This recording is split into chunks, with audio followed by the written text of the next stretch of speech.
How to overcome the fear of starting. I used to struggle to speak like a normal human. The blue light emitting screen hypnotized my mind, spiking dopamine like taking 400 milligrams of caffeine. Video games and social media were like demons, toying with my biggest weaknesses. Nobody told me that this path would lead to loneliness, misery, and worst of all, mediocrity. Back in grade school, I seemed like a normal kid. I loved sports, girls, video games a little too much, and my STEM classes. But then I started to cave. I started to socialize less and stick to my screens more. Eventually, I ended up addicted. For years, I missed out on opportunities because I was too comfortable.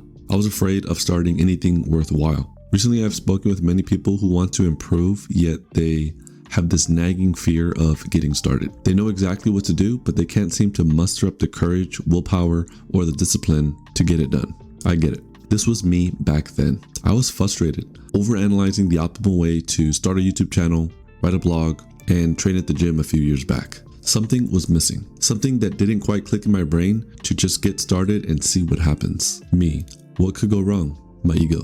Everything. In 2013, I was afraid of the gym because there were plenty of other people bigger and stronger than me. This was my irrational thought. Who the hell am I to be in the presence of giants? To add fuel to the fire, I just had got dumped in a relationship. My confidence was at an all-time low. But then, I had a spark of change. 3 years later, I built 35 pounds of muscle, gained a ton of confidence to ask out my future wife, and I started posting my unfiltered ideas seriously. Begin your self-improvement journey with fitness. I went from skinny, fat, and weak to Greek god physique. Pushing yourself physically translates to mindset, business, relationships. This was my foundation for everything else achieved. Every rep has a compound effect on life. Along the way, I watched a ton of YouTube fitness content. I admired these influencers that seemed to have everything figured out. They impacted thousands of people learning to get in shape for the first time. And not to mention, they were making good money online. I wanted that. But the fear of putting myself out there kept me complacent, overanalyzing every step. I put out a few videos, but they were really cringe. I looked like a fool last night. And this one might end up being one of those videos in the future. But I ended up taking them down, never to return until another spark of change. In 2022, I published my first official YouTube video and wrote my first blog article. I made my first $1 online and continue to make more income each year. Let me be the first to say that I was afraid. I was the one person you would have never imagined to make it this far. A socially anxious mama's boy who couldn't even wash his own clothes in his first year of college. Yeah, it was that bad. So how the hell could I accomplish what many others struggle a lifetime to achieve? You need to overcome your fear of starting. Ironically enough, the only way to overcome fear is to develop the confidence. And if you lack confidence, the secret is to get started. Let me explain. Maybe you're overanalyzing your content strategy like I did. Maybe you're not confident in speaking to people like I was. Or maybe you're overthinking what to write in your newsletter like I still do. Today, I'm going to share 5 strategies to help you overcome the fear of getting started. This will apply to any goal.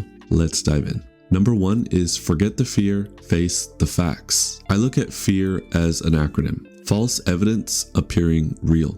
These are irrational thoughts your mind has to protect your ego from danger. But these days, we're not running from lions, hunting for our next meal, or fighting to stay in our tribe. So how do we create these beliefs we need to be successful? Educate and increase your self-awareness. Having just enough knowledge will break these mental barriers, but you need to avoid this common mistake. Don't fall into the trap of learning procrastination, where you jump on an endless cycle of content consumption without doing anything with the information. Books, courses, podcasts, articles, videos. Consume less, but act more. Learning will increase exponentially. When I didn't know how to exercise, I looked to YouTube for just enough information to start. I increased my self-awareness by writing daily in a journal, so that way I can see my thoughts objectively. This helped me realize that I just need to get out of my own way. Overcome fear by understanding what's going on in your mind. Remember, you don't need to be great to start, but you need to start to be great. Number 2 is having a big enough why. Your conviction to improve has to surpass your doubt and fear of complete failure. When that relationship in 2013 ended, I was in a huge downward spiral. I thought to myself, I could stay depressed forever or do something about it and avoid this twisting knot in my gut. My new purpose was to never be weak and small again. Pain is a hell of a motivator. Surface level goals are not enough to keep you going in the long term. They get you excited, but they quickly fizzle out. So ask yourself, what is it that will keep you going despite the hardships? Reflect on your purpose and understand why you're pursuing that goal, so that way you can stay in the game longer. Number 3 is clarity creates confidence. Any plan is better than not having one. Having some type of minimal outline will help to reduce the friction. It doesn't have to be perfect, it just has to get you going. To get confident on video, I took a 30-day challenge. I'll link it in the description. I recorded myself daily using a question prompt to give me direction. I don't know what it is, but 30-day challenges work. Bonus points if you can get other people to join you or work with the coach. Form a plan so that you don't fight with decision fatigue. Thinking on the spot will just burn you out. Number 4 is small and sustainable wins. It's too easy to try to do everything at once. I used to think endlessly on how to gain the most amount of skills in the smallest amount of time. Big mistake. Before you optimize, initialize. Get started, gain consistency and confidence that you can show up. Then you can start refining your approach and getting good. Most people start a habit wrong. They do too much too fast, then burn out. Build sustainable systems instead. First start small, then increase volume, then increase the challenge. Repeat for ideal results. Finally, achieve mental mastery. You don't need to win big, you just need to last long. The 5th step is to reflect, refine, and then repeat.